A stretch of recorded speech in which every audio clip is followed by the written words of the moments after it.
Are psilocybin mushrooms the new best anti-aging drug? In this video, I'll be ranking psilocybin against other lifespan extending drugs. I'm Reed with Triptime Essentials. This content is separate from my future role in naturopathic medicine. To clarify, we never recommend the use of illegal substances on this channel. So, if you haven't seen our video breakdown on the new longevity study on psilocybin from this July, you can go check that out for some deeper context. Basically, the study ran two separate experiments, one on human cells and one on mice.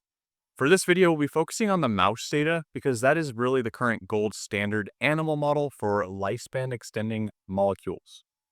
The researchers administered psilocybin monthly to the mice for 10 months at a dose that would be quite a heavy trip in humans. We're talking like a pretty full trip. The mice dosed with psilocybin had a 30% higher survival compared to the control group mice who did not receive psilocybin. Unfortunately, the study did not allow all mice to live out their full lives, and we don't have the same median lifespan metric used by other gold standard longevity studies in mice. However, for the sake of comparing to other longevity drugs, I'm going to roll with this 30% survival extension number. The best studies so far on anti-aging interventions come out of the ITP, the Interventions Testing Program. They run their experiments across 3 different laboratory locations using genetically diverse mice.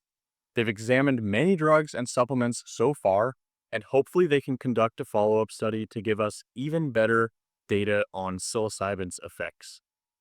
Their most promising interventions tested so far include Rapamycin Acarbose, 17-alpha estradiol, Canagliflozin, Captopril, NDGA, Astaxanthin, and Glycine. As I briefly discuss these, I'll place them into a tier list based on their effect size. Then we'll come back to our friend psilocybin and see where mushrooms land on the list. You think they'll make it to S tier? So let's start with rapamycin. This drug has been the most extensively studied lifespan extending molecule so far. At very high doses, it's an immunosuppressive drug used in organ transplant patients, but in smaller intermittent doses, it inhibits the mTOR protein just enough, which is thought to be its main pathway through which downstream effects cause lifespan extension. In its very best study in the ITP, it extended median lifespan by 23% in males and 26% in females, initiated in middle age. This is pretty huge. Rapamycin truly does belong in S tier, so I'm placing it there, due to the robust amount of data showing consistent extension of life across multiple animal models and multiple studies within each animal model. So next is Acarbose, which is a blood sugar medication used in diabetes. It's been found to increase median lifespan in males by 16 to 22% and only 5% in females. So due to the sex differences with this drug, I'm going to have to just put it in A tier. Pretty strong effect, but way less in females. That brings us, though, to the combination of Acarbose plus rapamycin. This combination extended median lifespan by 37% in male mice and 28% in females when started in middle age. This is massive. Truly the best that they found so far. Immediately, that's S tier, this combo of Acarbose plus rapamycin. Even better than rapamycin alone.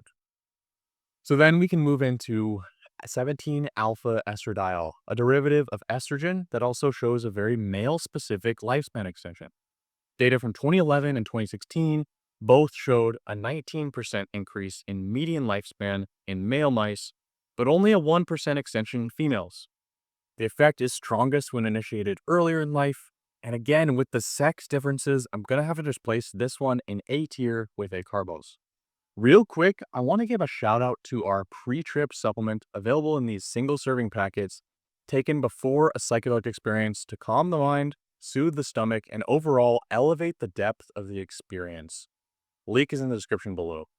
Next on our list is Canagliflozin, a medication used in diabetes to reduce blood sugar. It inhibits the SGLT2 transporter in the kidneys, causing more glucose to be excreted into the urine. Again, with this drug, we see a sex-specific lifespan extension, with male mice seen between 9 to 14% median lifespan extension, and females having no effect. This is going to go into the B tier. Still a decent effect, but not as good as the other ones so far. Now, Captopril, an ACE or angiotensin converting enzyme inhibitor, used to reduce blood pressure. There was one study out of the ITP showing a 14% median lifespan extension in males with a 5% extension in females. I like that we're still seeing some effect in females here, but it is only one ITP trial, so with limited data, I'll place Captopril into B tier. Moving over to NDGA, Nor-dihydroguauridic acid, a natural antioxidant molecule found in the creosote bush. There were multiple ITP studies on this, and we saw a range of 6 to 12% median lifespan increase, but no effect at all in females. Smallest effect here so far, so this is going to be our first C tier compound. And then another natural ingredient, astaxanthin. This red pigment is a carotenoid, similar to beta-carotene found in carrots, which makes carrots orange, but this is derived from marine life. It's a very strong antioxidant.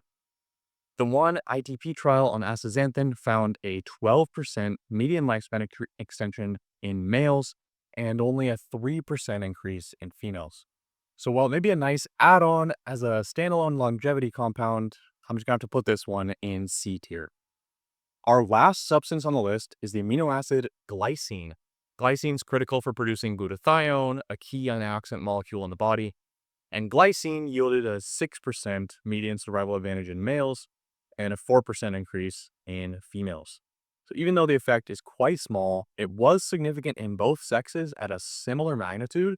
So this could be a no-brainer add-on longevity intervention with a high safety profile rather than a standalone treatment. Let's place glycine into C tier here. Okay, so what you've all been waiting for now. Do we put psilocybin mushrooms into S tier? The 30% survival increase seen in this July study was massive, bigger than all interventions assessed except for the rapamycin plus acarbose combination. However, the 30% is not the same exact median lifespan metric assessed by the ITP, and we can't compare one-to-one. We don't know what would have happened if these mice were allowed to continue living and continue getting psilocybin. We just can't compare it exactly. Also, it's only one study at one laboratory with psilocybin, and they did not use the genetically diverse mice that the ITV studies use. So unfortunately, I'm just going to have to put our fungi friends into A tier for now, but let's hope more rigorous studies can help move psilocybin to S tier in the future. Thank you so much for watching. Please drop a like and subscribe if you're not already. Also, comment down below, do you agree with this tier list? Do you enjoy the new longevity content? And again, go check out our pre-trip supplement, link in description. Until next time, elevate your trip.